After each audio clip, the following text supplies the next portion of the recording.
Hello students, welcome to Divakar Education Hub. I am Neha Miglani.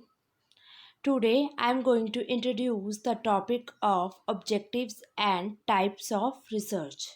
Basic types of research.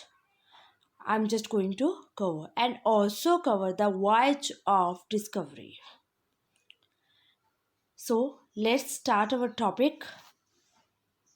Starting my videos, I just want to say that just get enrolled yourself in the Divakar Education Hub and you can get most reliable data for your net preparation on the topics or on the subjects on commerce, management, education, HRM, economics, English, home science, law, psychology, environmental science, computer application, library science, political science, sociology, philosophy, physical education. And you can also get the sample PDFs from Divakar Education Hub. And for any query, you can call on the number which are given on the screen. So, before discussing the objectives and types of research, we will give again the definitions, the meanings of research also. So, what is research? When you move from known to unknown, a movement from known to unknown. जब आप कुछ ना जानने के चक्कर में कुछ जानने की इच्छा को रखते हो तब उसको हम क्या कहते हैं? Research. So what is research? It is an art of scientific investigation. ये एक कला है, एक प्रॉपर सिस्टमेटिक इन्वेस्टिगेशन की, कि एक सिस्टम में रह के कैसे इन्वेस्टिगेट करना है और नई नॉलेज को निकालना है या न्यू कुछ हमने फाइंड आउट करना है with in A system.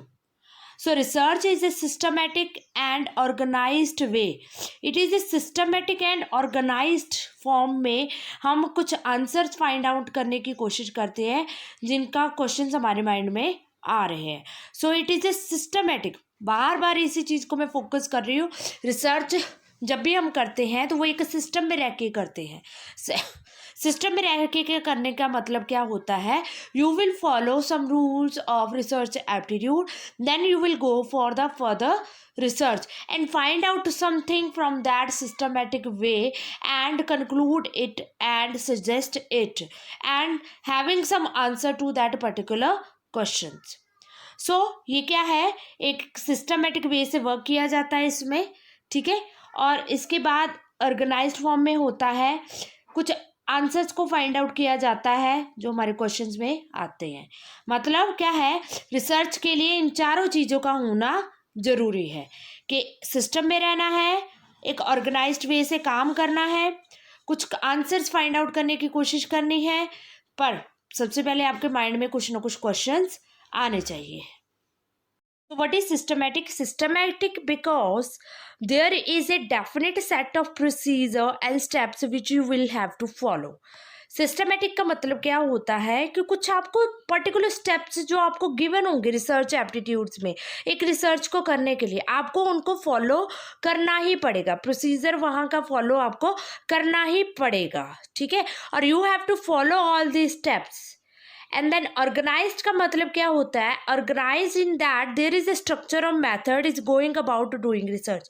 Organised का मतलब क्या होता है? एक स्ट्रक्चर पर्टिकुलरली गिवन होता है और आपने उसके थ्रू ही वर्क करना है और आपकी जो भी फाइंडिंग्स होगी उसको आप जब भी बाइंड अप करोगे तो उनकी जो कलेक्शंस होगी वो किस तरीके से आपने रिप्रेजेंट करनी है वो भी आपको एक पर्टिकुलर फॉर्मेट में गिवन होती है. So you have to plan the procedure, ठीक है, नॉट ए स्पॉन्टेनियस वन. आप ऐसे नहीं है कि आपके माइंड में आज ही चीज़ आई है, आज ही बस आपको आंसर मिल गया. नो, आपको जब भी आपने वर्क करना है, आपके माइंड में अगर कोई क्वेश्चन आया है, आप उसका आंसर लेना चाहते हो, कुछ रिसर्च करना चाहते हो, तो सबसे पहले आपको प्रोसीजर को प्लान करना पड़ेगा और उसके बाद आप उसके ऊपर वर्क करोगे. Maybe it will take the long time, maybe it will take 2 to 5 years, maybe it will take 6 months, maybe take 3 months, ठीक है. तो बट अगर आप बोलो कि आपको इंस्टेंट आंसर मिलेगा, you will not get instant answer from that particular question because you have to follow that procedure. Firstly you have to plan that procedure, after that you will go for the research. Then finding answer, finding answer is the end of all research. जब आपको answer मिल जाएगा, आपको answer get हो जाएगा, then it is the end of your research. ठीक है, उसको हम एंड कहेंगे। इसके लिए सबसे पहले क्या होता है कि आप कुछ पर्टिकुलर अजम्पशंस फॉर्म्ड करके चलते हो, आप कुछ पर्टिकुलर सोच लेके चलते हो, पहले से ही प्री डिटरमाइंड सोच लेके चलते हो, उसको आप प्रूव करने की आप कोशिश करोगे। वो हमारे हाइपोथेसिस होते हैं, आप उनको प्रूव करने की कोशिश करते हो। अगर वो प्रूव होते हैं तो आपके it will contain the good research, but अगर आपके वो हाइपोथेसिस प्रूव नहीं होते हैं, then it is not called a good research. ठीक है, सो फाइंडिंग आंसर क्या है, आपके जो आंसर वही आना चाहिए जो आपने ज्यूम करके चले थे आप रिसर्च शुरू करने से पहले। ठीक है, but sometimes the answer is no but it will still an answer. कई बार क्या होता है कि हम आंसर हमारा नो आ रहा है, बट फिर भी वो हमारी रिसर्च का एक आंसर कहलाता है।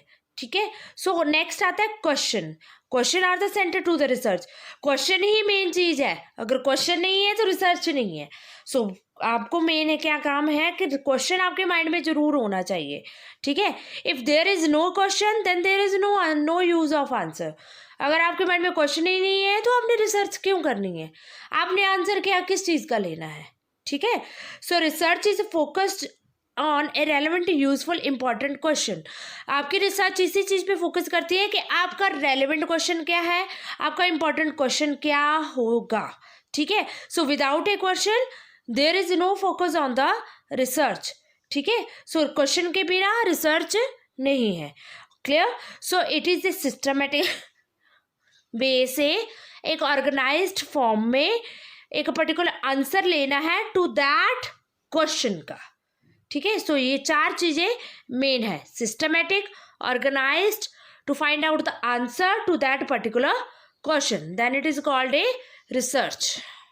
कम to the voyage of research. What is voyage? Voyage का मतलब क्या है कि क्या चीज है, प्रोसेस क्या है। हल्का सा मैं वॉइस बता देती हूँ, प्रोसेस बता देती हूँ, बट जब हम आगे इसको फर्दर कंटिन्यू करेंगे तो आपको प्रोसेस में इन डीप वे से समझाऊंगी। सबसे पहले क्या है, finding, defining and redefining the problem. सबसे पहले आपको प्रॉब्लम आइडेंटिफाई करनी है। You have to raise the question first. आपके माइंड में क्वेश्चन आना चाहिए। You have to define the question first, then second step आता है फॉर्मुलेटिंग हाइपोथेसिस। उसके बाद आपको हाइपोथेसिस फॉर्मुलेट करने हैं कि आपको कुछ पहले से अज्यूम करके चलना है। ठीक है, उसको हम रिसर्च कहेंगे। Then collecting, organizing and evaluating data. उसके बाद आप डाटा को कलेक्ट कीजिए। आपने जो भी फार्मूले बनाए, फॉर्मुलेटिंग की है हाइपोथेसिस के, उसके बेसिस पे आप कुछ डाटा को कलेक्ट करो। उसको फिर जितना भी डाटा कलेक्ट किया उसको ऑर्गेनाइज करो और उनकी एवेल्यूएशन करो, उनका रिजल्ट निकालने की कोशिश करो। Then making deductions. कुछ ना कुछ लूप होल्स होती है हर रिसर्च में, उसको एलिमिनेट करके दोबारा से रीडिफाइनिंग करो, रीस्ट्रक्चर करो अपनी रिसर्च को। After that you will draw a conclusion. आपको कंक्लूड करना है अपनी रिसर्च को। Then careful testing of conclusion. अब आपका जो भी कंक्लूजन आया उसको केयरफुली टेस्ट करो अपने हाइपोथेसिस के साथ कि डिटरमाइन कि ये whether it is fit the formulating hypothesis, कि ये हमारे हाइपोथेसिस के लिए फिट होते हैं कि नहीं होते हैं। इन शॉर्ट में कहने की बात क्या है, रिसर्च क्या होता है, इसमें सबसे पहले तो मैंने जैसे आपको पहले से ही बताया है कि आपके माइंड में क्वेश्चन आना चाहिए। ठीक है, आपके माइंड में जब क्वेश्चन आएगा तो उस क्वेश्चंस को प्रूव करने के लिए कुछ अजम्पशंस लेके चलो। इसको एग्जांपल के तौर पे मैं करती हूँ, पहले आप इसको समझो कि आपके माइंड में जो कुछ आया है उसके रिगार्डिंग अब आप कुछ हाइपोथेसिस फॉर्मुलेट करो, कुछ आप अजम्पशंस लेके चलो। ठीक है, फिर उसके बाद आपने अजम्पशंस बना लिए कि मैंने पहले से ही प्री अजम्पशन कर ली है। नेक्स्ट कुछ डाटा कलेक्ट करूँगी, उसको ऑर्गेनाइज करूँगी कि भाई सही ढंग से उसको कलेक्ट करके सही ढंग से उसको अरेंज करने की कोशिश करनी है। उसके बाद उसको एवेल्यूशन करनी है, डाटा की प्रॉपर वे से उसकी एवेल्यूशन करनी है। जो भी लूप होल्स होंगे उनको एलिमिनेट करके दोबारा से रिसर्च कंटिन्यू करेंगे। देन मेकिंग डिडक्शंस, कुछ ना कुछ लूप होल्स होते हैं, उनको डिडक्ट करके दोबारा से रीडिज़ाइनिंग करो रिसर्च की। देन कंक्लूजन निकालो। कंक्लूजन निकालने के बाद अब उस कंक्लूजन को हमारे जो फॉर्म हाइपोथेसिस होंगे उनके साथ मैच करने की कोशिश करो कि हमारा जो फाइंडिंग्स आई है वो हमारी रिसर्च के साथ फिट कर रही है कि नहीं कर रही है, तभी हमारी रिसर्च जो है वो ट्रू होगी, otherwise it is a false research.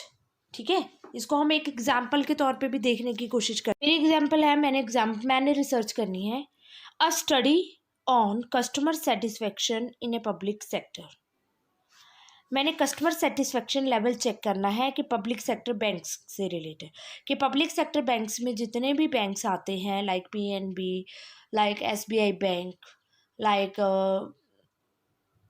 Union bank of India, like a UTI bank, all other banks which are public sector bank, उनके रिगार्डिंग मैंने कस्टमर सेटिस्फेक्शन लेवल को चेक करना है। ये मेरी एक प्रॉब्लम आ गई है। अब मैंने इससे रिलेटेड हाइपोथेसिस फॉर्मुलेट किए हैं। मैंने फॉर्मूले हाइपोथेसिस किए हैं कि मैंने ये मान के पहले से ही चली हूँ कि पब्लिक सेक्टर बैंक के ऊपर कस्टमर्स का विश्वास बना हुआ है, दे आर सेटिस्फाइड। ये मेरे पहले से ही प्री अजम्पशंस मैं लेके चली हुई हूँ कि जो कस्टमर्स हैं वो वेल सेटिस्फाइड है with the public sector bank से रिलेटेड, क्योंकि ये गवर्नमेंट सेक्टर बैंक है और जो है हमें मोर से रिस्क कवर हमारा होता है, सिक्योरिटी हमें मिलती है as compare to the other bank से। ठीक है, प्राइवेट बैंक से। तो इससे रिगार्डिंग मैंने डाटा कलेक्ट किया, उनकी ऑर्गेनाइजेशन की एवोल्यूशन की, फिर मैंने डिडक्शंस वगैरह करने के बाद मैं कंक्लूजन निकाला। ठीक है, अब उन कंक्लूजन को मैं चेक करूँगी। जो मेरा कंक्लूजन निकला था कि मेरे जो हाइपोथेसिस के साथ वो मैच किया है, जो मैंने पहले से ही सोच के रखा था कि नहीं वो सेटिस्फाइड है। अगर आपका कंक्लूजन ये आया है कि मैं पब्लिक सेक्टर बैंक से सिर्फ 50% कस्टमर सेटिस्फाइड हैं और मैंने बोला था कि 100% कस्टमर सेटिस्फाइड होंगे, हाइपोथेसिस मेरी ये थी, तो रिजल्ट आपके मैच किए विद योर हाइपोथेसिस, फिट किया आपका रिजल्ट। नहीं फिट किया तो it will contain not a good result.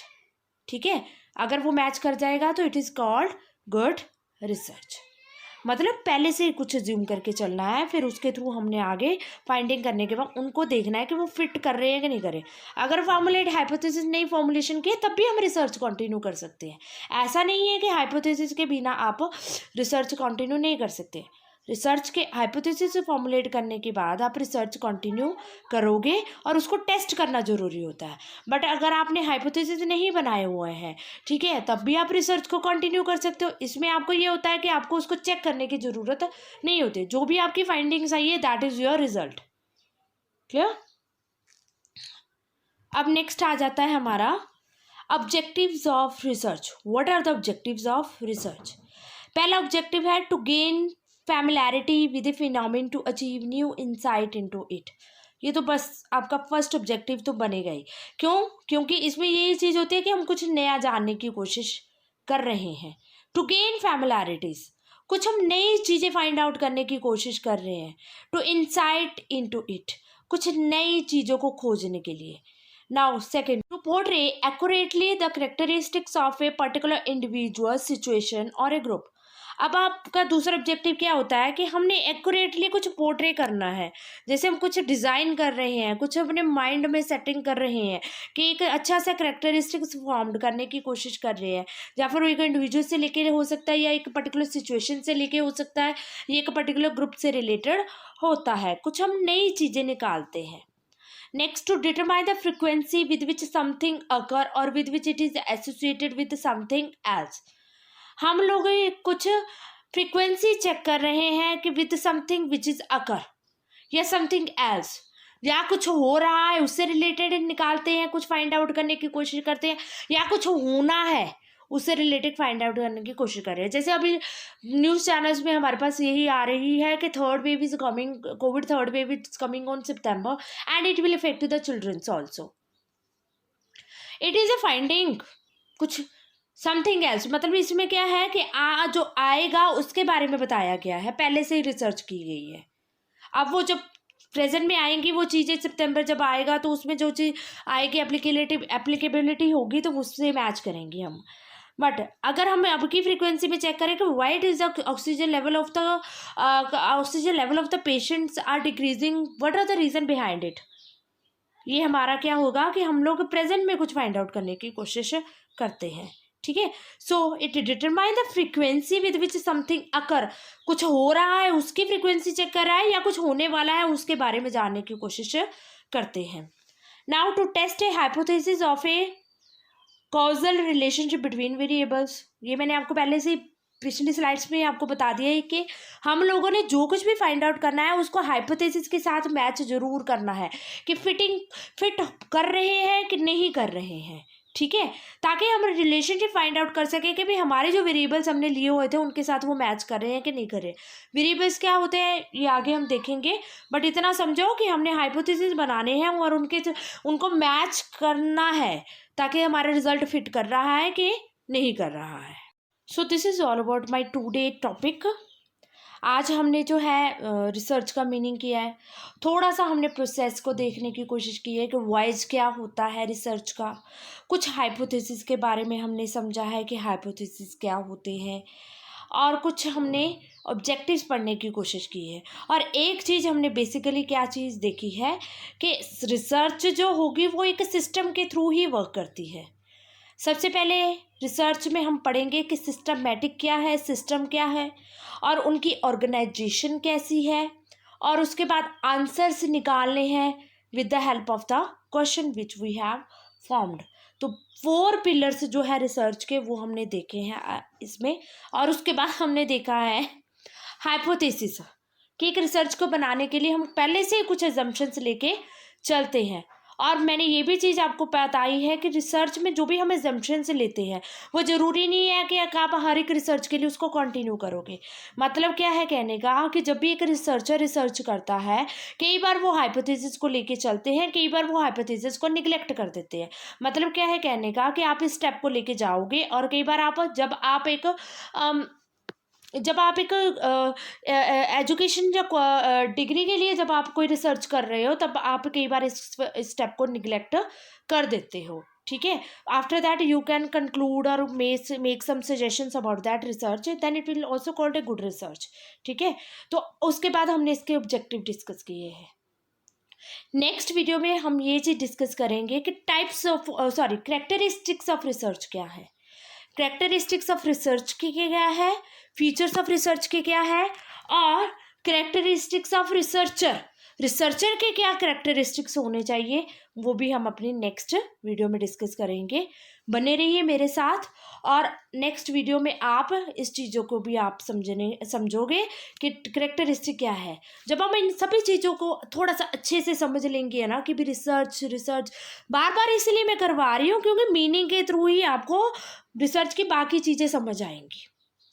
जितना मीनिंग में हम जितनी एग्जाम्पल्स लेके चलेंगे उतना ही हम जब रिसर्च एप्टीट्यूड करते हैं तो हमें और क्लैरिटी होनी शुरू हो जाती है। तभी जब भी मैं अपनी वीडियो स्टार्ट करती हूँ तो उसमें अपना एक पर्टिकुलर जो है मैं रिसर्च का मीनिंग का टॉपिक ज़रूर इंट्रोड्यूस करती हूँ बार बार हर एक वीडियो में, और कुछ अलग अलग वे से, ताकि आपको उस वे से समझ ना आए तो आप दूसरे वे से आप इसको रिसर्च के मीनिंग को अंडरस्टैंड करने की कोशिश करो। ठीक है, so thank you so much for my today's lecture.